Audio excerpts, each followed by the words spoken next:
Bak dolandım falan bir şey almadan gidiyorum. Bu pahalılık ateş.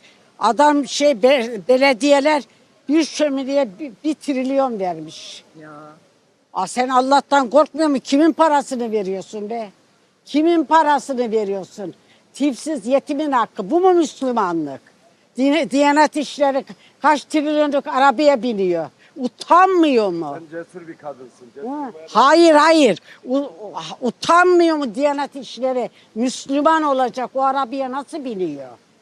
Beğenmiyor bir de. Bir de beğenmiyor. Bir de başbakan elinden almış açılışlara dolandırıyor, oraya dolandırıyor. Sahtekarlar, hırsızlık. Haydi kızım yeter bu kadar. Bu düzelir mi? Bunlar becerip düzeltebilir Bunlar mi? düzelmez, bunlar gitmiyor. Bak kızım yaşım 80. Maşallah. Ben sana söyleyeyim mi? Tarım buradaydı, hayvancılık buradaydı. Hepsini mahvettiler. Türkiye